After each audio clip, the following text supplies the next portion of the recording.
p.m. All members are present. Let's stand for the Pledge of Allegiance.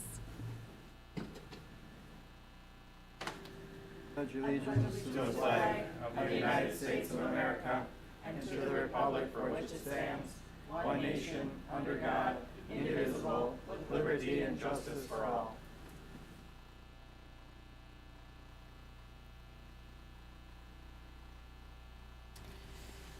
Okay, short agenda, so I need approval of the agenda, please. So move. Second. Those in favor? Aye. Passes 7-0. Approval for consent agenda. So moved. Second. All those in favor? Aye. Aye. Passes 7-0. Action discussion preliminary. Hi. First reading for the budget 22-23.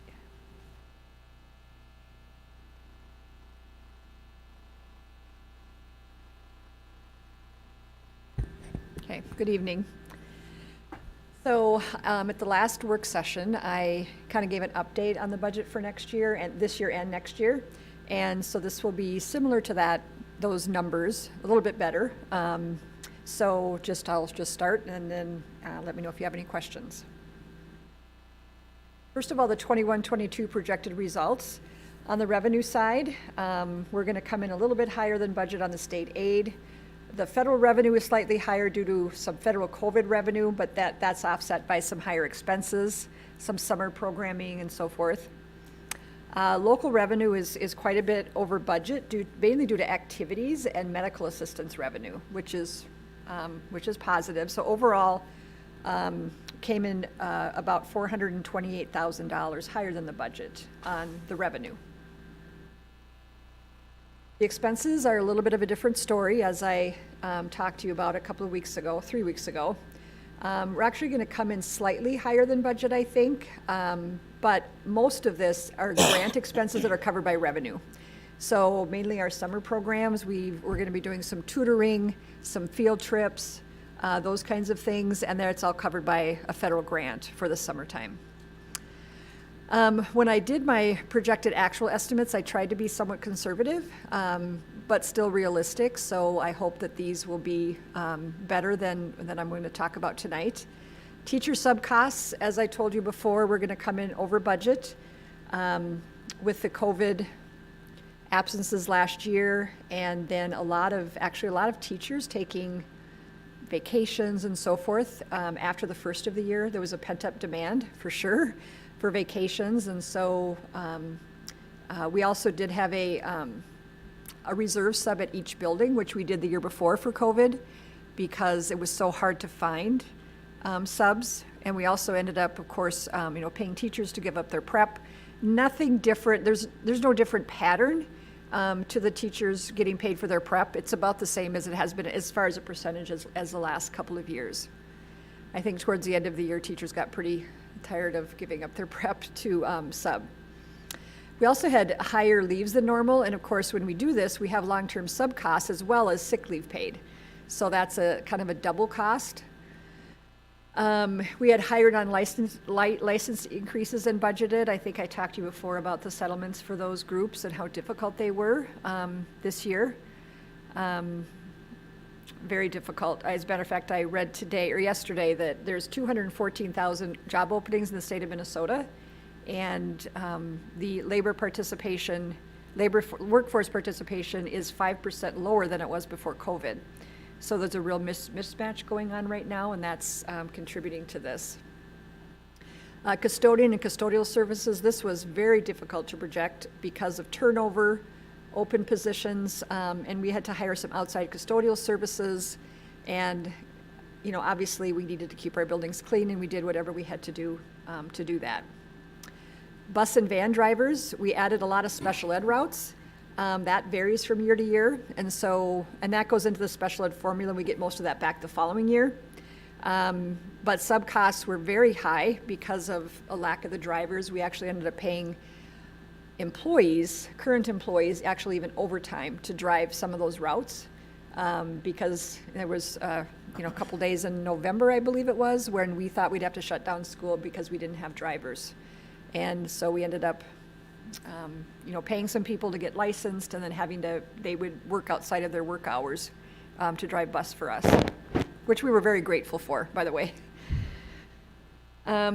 Coaches and activity workers, there was a small budget error, it wasn't very much, but then activity workers came in higher than expected, and then we also had higher revenue though to offset those increased costs.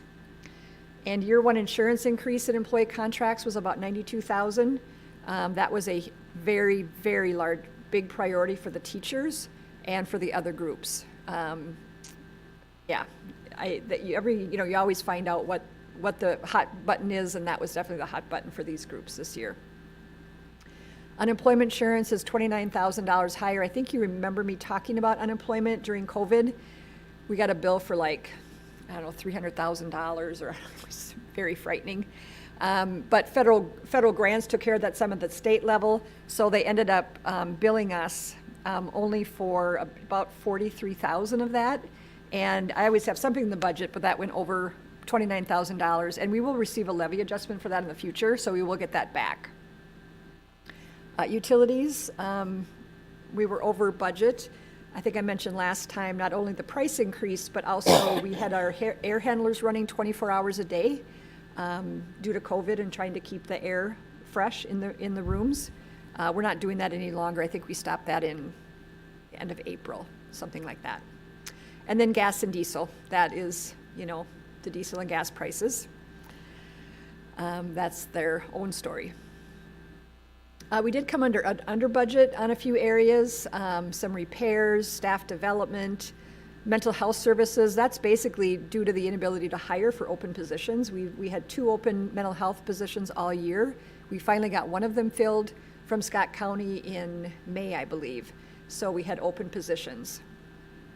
Payments to school districts, primarily that's the Southwest Metro Distance Learning Program. At the beginning of the year, we had a lot of students in the program, and a lot of them came back in January for the second semester because COVID was starting to calm down, and so we didn't spend as much on that as we were planning.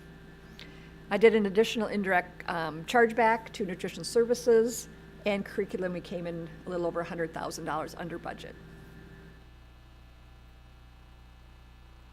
So you can see here the end of year, last year, 2021, fund balances for both total and unassigned, and then the revised budget, and the projected actual is fairly close. It's a little bit higher than I projected. It would be at 10.5%, the unassigned fund balance goal. Now the preliminary budget, we had a 2% increase in the gen ed revenue formula for enrollments. I'm increasing it, for this purposes, I'm increasing it by 48 students, or 1.2% from 21-22. Kindergarten I projected at 275. Remember, initially we're at 290, and then I lowered it, and now we're currently at 270. So it looks like we'll probably make that because we always get some enrollments over the summer. I wouldn't be surprised if we go over that, but we won't know until the end of summer. And federal grant revenue obviously decreased because we're using up some of our federal grants. And the local revenue is not projected to materially change from this year to next year. Staffing, we were able to decrease 1.0 FTE at the elementary level. When I first presented this to you in April, we were going to be staying stable in our FTEs for enrollment for elementary, but we were able to reduce one at Eagleview, and we have a decrease of about 13 students that we're showing right now, and we were able to go down 1.0 FTE and still maintain our class sizes. We had a 0.5 increase in ECSC. We cut that a couple of years ago, but now case numbers have increased mainly due to COVID. Our birth to 3 and our ECSC numbers are just exploding, probably due to COVID and the lack of services that they received for those couple of years. Have a 0.3 FTE increase in speech due to increased caseloads. We also added the special education supervisor. I think as I mentioned in April, we have the same number of, same FTE of special ed coordinators that we had when I started here, and our numbers have obviously gone up a great deal, and the special services director is really struggling to get all staff evals done, and it's really turned into a bigger job, and most districts our size have another level below the below the director. Then we're increasing 1.08 FTE at the high school. We have increased registrations, and I mean, it's good news that we have additional MARS registrations, but those sections require 2 teachers because they co-teach. So that meant they could be at the high school less, so we had to replace them at the high school. We put in the budget again a chemical health specialist. We were unable to hire that in 2021 or 21-22. And that is primarily going to be paid for with a Scott County grant. So that actually only increases our costs about $27,000. And then I put in psych services for an unfilled position. We've had a psych, we've had it posted since February, March, and we made an offer to 1 candidate. They turned it down, and we've had no applicants since then. And we had been contracting a 0.5 to an outside service to help us get through last year. And so I talked to Amy, we put in, because if we can't hire, we have to provide the services. There's no doubt about that. And for full-time for half the year is $80,000. Expenses continued. We decreased our sub-budget more in line with pre-COVID. We're hoping that there's going to be no quarantine, anything like that in the fall. I can't see that happening, although it could. I mean, I won't say never. Overall salaries increasing 3.7% and overall benefits increasing 4.1%. We had an insurance increase in the second year, as well as TRA is increasing statutorily in for the next year. We decreased anticipated outsourced custodial services. Talking with Craig, we still have 3 open positions, I believe, and that might have to be revisited, actually, because we cannot attract and retain custodians. Very, very difficult. Even after increasing pay, it's just very difficult. And we had $113,000 for cybersecurity. If you recall, our cyber insurer required that for the larger districts that they have certain security measures in place prior to July 1 or on July 1. And so we had to do that. So it's $113,000, plus we put some in staff development for phishing training, just to, train them on that, and then they can send out, phishing emails to see if employees click on the link, and then we're not gonna discipline them, it's just, we could take that opportunity to train them. You shouldn't have clicked on that link. Our missed pool, 3 districts have had cyber attacks in the last couple of years. And then we had a new iPad lease for elementary students, which isn't very high, it's minimal. So, so right now I'm projecting we'll end up with an unassigned fund balance of 3.2%, which is considerably less than our fund balance goal. I just have an extra note there that a special session of the Minnesota legislature would provide additional revenue to our district starting next year. The Senate proposal for the special ed cross-subsidy aid would give us, our district, $1.2 million. It's like 45% of our cross-subsidy, and our cross-subsidy is $3.2 million. And the tax bill also gave pretty good tax relief to our district taxpayers. They had the bond for farmers, the aid for farmers, going up to 85%, and as well as raising the equalization formula for operating levies for all of our, and for a lot of our aid, a tax and aid split. So that was really disappointing that they didn't pass this. We will be, the money's still gonna be there the next time we get together in January, so the money will still be there, it's not going anywhere. So I don't know what they'll do if they don't have a special session this year. I don't know. Here's just a summary of our maintenance projects. Somebody have a question? Nope, okay. I said they should be fired. We should start over. Oh, yeah. Yeah, I could be a legislator, I think. Anyway, our 22-23 maintenance projects, I just put down the special projects. We, of course, always have our annual allocations for different things. A lot of them are LTFM projects. You'll be approving the LTFM budgets, revenue and expense budgets at the June 27th meeting. But there are quite a few capital projects as well. A big one is we have to redo our website. We're going to spend half of that in 22-23 and half in 23-24. The service provider that built it and is hosting it is not going to be supporting that language anymore, so it has to be redone. We're going to be replacing the GPS system on our buses. There's some software, again, that's not going to be supported anymore, and so we're having to do that, and then we have to buy some equipment for our buildings and grounds folks as that equipment wears out. So here's the general fund year-end balance chart that you are used to seeing, and it shows us under our fund balance goal for next year. These are some of the key general fund reserve accounts. Staff development, we're pretty much going to spend most of that this year, which is a good thing. We don't need a large fund balance in that area. LTFM, we're going to end pretty low this year. We had some pretty big projects. I even thought we might end up negative, but we didn't, so that's a good thing. And then next year, we'll be able to build that up a little bit again.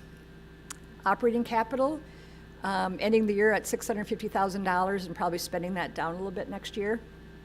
Gifted and talented, we've been doing a planned spend down of that by having a 0.5 FTE, providing gifted and talented services for teachers and students.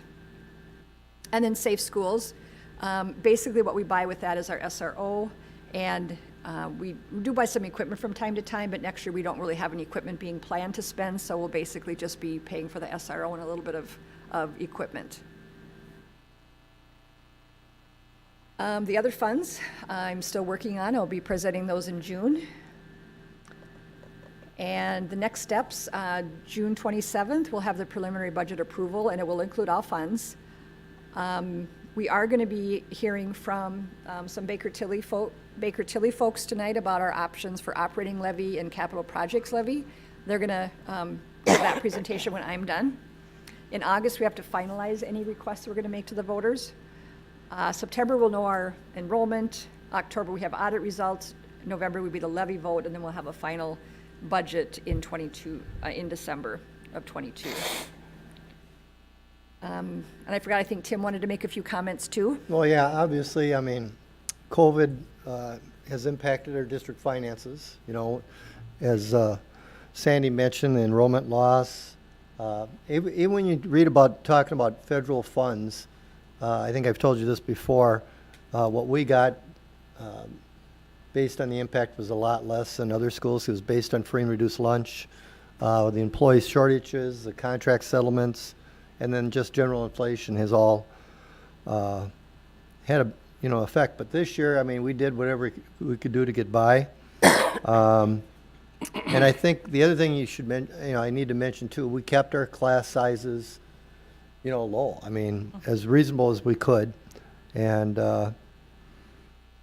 we've never, we got to go to the voters here. We got to decide. We got the presentation coming up here. But I think it clearly shows you when we go for the levy here, it's going to be a need, not a want. And our fund balance has been going down slowly.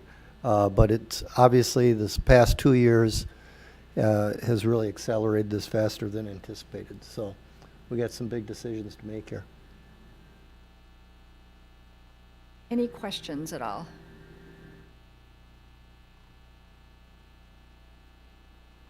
Okay. Thank you. Oh, sorry, I do have a question. yep. I'm going through my notes, sorry. Yep.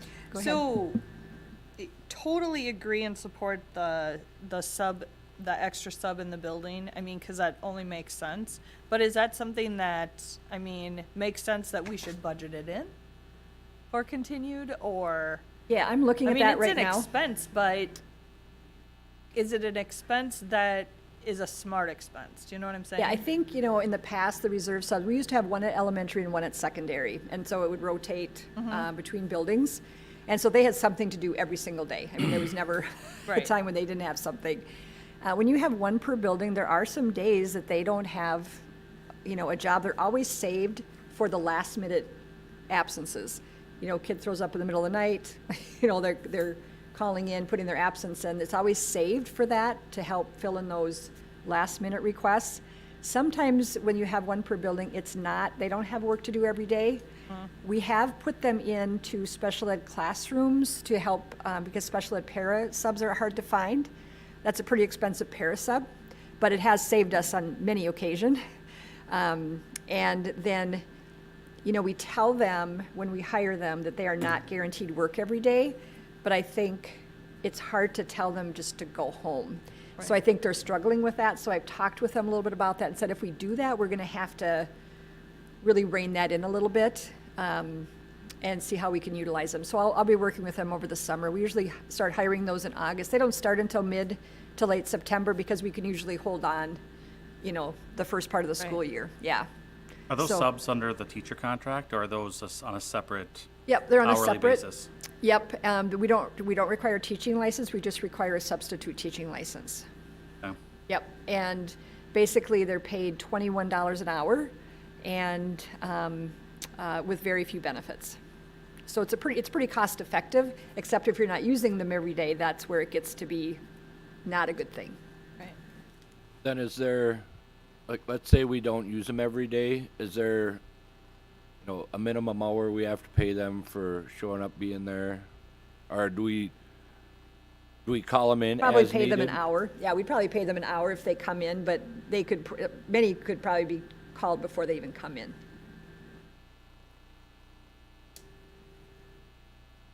Yeah, they've been a lifesaver, but they're also, if they're not used appropriately, it can be a pretty big expense Right. too. So, yeah. Well, and I'm just going through budgets right now at work, and there's someone in the budget, but I'm like, it's financially, it's a expense for us on the business side, but on the, you know, other side of the coin, it has saved us. Right. So I was just curious, and it's Yep. the same thing, so, Yep, it's a balance for sure. right. Okay, that was my only question. Anyone else? Okay. Thanks, Andy. Now, I do have these presentations. Let me bring up Yeah. Brian and Lori. Okay. So before we start that, Yep. so I'll have a motion to adjourn the special Oh, yep, meeting. sorry about that. So moved. Second. Jenny and Kim, thank you. Time 6:23.